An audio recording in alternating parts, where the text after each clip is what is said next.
भैया काफी फाउंड वाले भैया थोड़े हाँ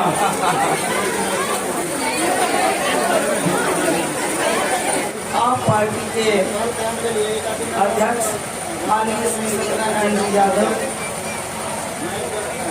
पूर्व मार्केट कमेटी के चेयरमैन श्री कमलेश सैनी जी,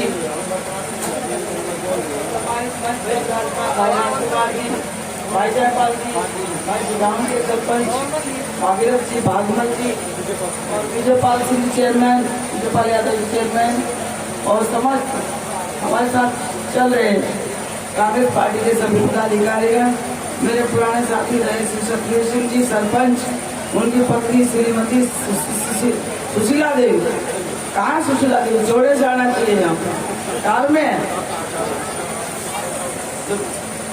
सम्मानित मेरी माताओं, आदर पूजा के योग, मेरी बहनों, प्यारे बच्चों, पूजनीय मेरे पिता तुल्य बुजुर्गों, भाइयों, आज बहुत ही खुशी का दिन है हम सब के लिए कि कांग्रेस पार्टी ने मुझे कांग्रेस का पार्टी का प्रत्याशी बनाकर अटेली विधानसभा क्षेत्र के लिए भेजा है। ये जो कांग्रेस पार्टी का जो प्रत्याशी बनाया है, ये आपने खुद सर्वे किया था, क्योंकि सभी पार्टियां सर्वे कराती हैं। तो सर्वे जब होता है तो उस कैंडिडेट का नाम आ जाता है जो ज़्यादा घूमता है, और जिसका बार बार जबान पे नाम आता है उसको ये मार्क्स दिए जाते हैं अपनी तरफ से, सर्वे जो होते हैं वो सर्वे कर दिए जाते हैं।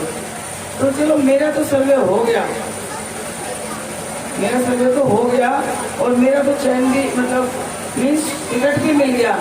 एक लड़ाई तो हमने, एक तो हमें जो संघर्ष था वो करना था वो कर लिया, कि उसका फल हमें मिला, जो कार्यशैली हमने की उसका हमें पूरा सब कुछ मान सम्मान मिला। लेकिन क्या बीजेपी में सर्वे होता है? सर्वे होता है दो तरह का, पंचायती राज के माध्यम से और डॉक्टर भीमराव अम्बेडकर जी ने जो संवैधानिक प्रक्रिया बनाई कि महिलाओं की भागीदारी ज़्यादा होनी चाहिए, तो उस नाते से। लेकिन बीजेपी ने ना तो पार्टी ने कोई पंचायती राज के माध्यम से किसी महिला को, लोकल महिला को टिकट दिया, और ना ही डॉक्टर भीमराव अम्बेडकर का सपना था कि महिलाएं स्टेज पर आकर अपनी बात रखें। तो दोनों नातों से ही हमारी बहन जो हमसे बाद में बनी थी उनको वंचित रखा गया।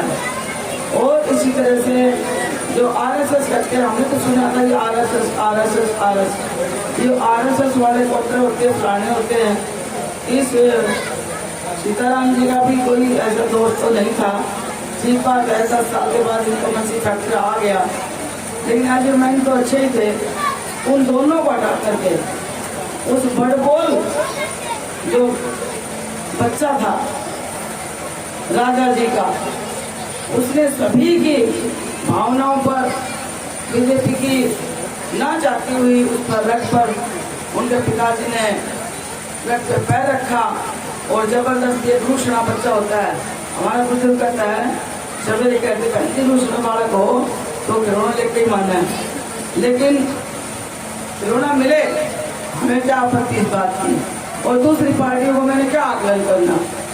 लेकिन मैं एक बहन हूँ, मैं एक बेटी हूँ, मैं सभी स्वरूप में हूँ, तो मैं ये कह सकती हूँ कि किसी को कोई ब्लेम करने का किसी को कोई अधिकार नहीं है। राजनीति की कितनी उम्र है, किसकी उम्र है, ये मुझे बुरा लगा ऐसे भाई के रूप में, क्योंकि मेरे विधानसभा क्षेत्र बाजार से श्री ओम प्रकाश जी रेडियो आते हैं और उनके विधानसभा क्षेत्र में एक डिग्निटी पद जिनके पास था, मंत्री का पद, और उस पर कहा टिप्पणी करी बिगड़ेल बच्चे ने कि भाई बुढ़ा उम्र हो गई ना, नौते तो चुनाव में लड़ूंगी। किसी को क्या हक है इस बात का कि किसी की एज का किसी ने पैमाना ले रखा है? क्या उन्होंने कभी अपनी माँ, अपने पिताजी की, अपनी माँ की एज को देखा है? ये उनकी एज कितनी है? अगर वो इस तरह से करें तो उनके पिताजी भी रिटायर हो रहे थे, चलो माँ राजनीति नहीं थी तो अपने पिताजी की जगह लड़ लेती।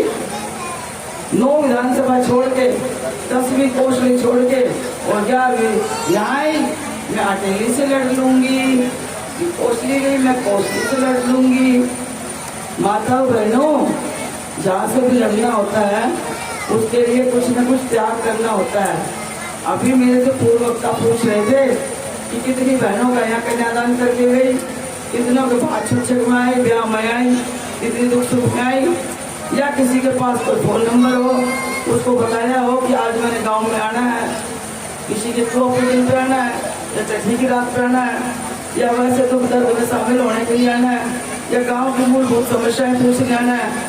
कोई एक भाई मुझे बता सकता है कि उन प्रत्याशी जो हमारे सामने ये कह रही कि मैं तो कैंडिडेट को जानती नहीं और मैं तो यहाँ पर ऑफिस खुलवा दूंगी। अरे कैंडिडेट को तो कोई जब जानेगा ना, कैंडिडेट को भी ये जानेगी ये बच्ची। कैंडिडेट की अभी आप उठा रही थी, सत्यनारायण जी की कथा चल रही थी जब मैं आई जब, और जो ये इस प्रांगण में जो हम खड़े हैं यहाँ पर 2-2 फुट पानी इकट्ठा था, इतना ज्यादा था, बहुत गहरा पानी था और बिल्कुल ऐसा सड़ता हुआ पानी था। तो ये तो हम गलत जगह आ गए, लेकिन बाद में पता लगा कि कहीं गंदे पानी की निकासी नहीं है, तो इसलिए पानी लबालब यहाँ पर भरा हुआ था और बीसी चौपाल की दीवार थी जो वो गिरने वाली थी। तो हमने इनसे भी मिलना शुरू किया, इनकी सत्यनारायण कथा में भी आए, इनके भजन भी सुने, इनके साथ ढोलक भी बजाया। पहचान ऐसे ही नहीं हो जाती किसी की, कहना तो बड़ा आसान है, लेकिन ये बात है ऑफिस खोलने से ये कोई इंटरनेशनल या नेशनल कंपनी लेके यहाँ पर आनी थी, अगर मैं ऑफिस खोल दूंगी तो बैठेगा कौन? अगर ऑफिस की बात होती तो परिणाम में मेरे 2 ऑफिस पड़े हैं और 10 साल से राज नहीं था, राज में साथ आई तो बीजेपी गवर्नमेंट थी, तो उन पत्रों में तो कोई नहीं मिलने गया। जब तक हम आपके बीच में नहीं रहेंगे तब तक हमें आपके वोट लेने का अधिकार नहीं है। वही आदमी आपका अधिकार रखता है जो आपको काम करे। हमने यहाँ पर काम कराया और मैं खुद नहीं हम करते, ये बात सारा गांव करता है। सरपंच यहाँ पर हाजिर नाजिर है, इनका क्या हाल था। कभी ये जांगड़ समाज का ज्यादा गांव है, तो यहाँ पर बाबा सत्यनारायण की कथा चल रही थी, कहा सरपंच साहब ये क्या, तो उन्होंने कहा गंदे पानी की निकासी नहीं है, तो अभी हम बजट पास करते हैं। और तुरंत प्रभाव से हमने एक कलम में यहाँ पर इतना पैसा डाला, 30 लाख पैसा लगे और इसको गांव के रूप में कर दो और ये हमने आपके सामने बैठने की जगह बात बनाया। आप खुश है। उसके बाद शादी ब्याह में हम लगातार रहे और पंचायत भवन है उसका भी लगभग 30 लाख राशि हमने लाके दी। लेकिन अब की बात पंचायत भवन नहीं, वो बीसी चौपाल। अब की बात भगवान ने और अपने साथ देते भगवान का आशीर्वाद हुआ तो केवल हमारा इस बात 1.25 एकड़ है, ये जगह 1.25 एकड़ में केवल यही शेड है। तो आपको मैं भरोसा दिलाती हूँ कि यहाँ पर अच्छा बढ़िया पंचायत घर बना के देंगे आपको, चाहे उसमें कितने ही पैसे लगे। चीज इतनी अच्छी होगी कि यहाँ पर ब्याह शादी जैसे अभी बटन और ये बटन लिया है, हर तरह की पूरी फैसिलिटी यहाँ पर हम जाके देंगे, क्योंकि ये गांव बहुत ही भाव वाला गांव है, पूरी तरह से समाज में इज्जत करने वाला गांव है, आए हुए को सम्मान देने वाला गांव है। तो हम सबका फर्ज बनता है कि हम आप सबका काम करके दें। मैं आपसे एक बात जानना चाहती हूँ बहनों, एक बात जानना चाहती हूँ कि सरकार अब की बात जो बनेगी वो बीजेपी की बनेगी, कांग्रेस की? किसकी बनेगी? कांग्रेस की बनेगी कि बीजेपी की? जोर से बोलो।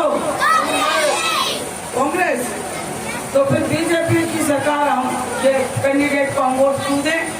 हम तो पक्ष में रहेंगे। जब मैं यहाँ पर आई थी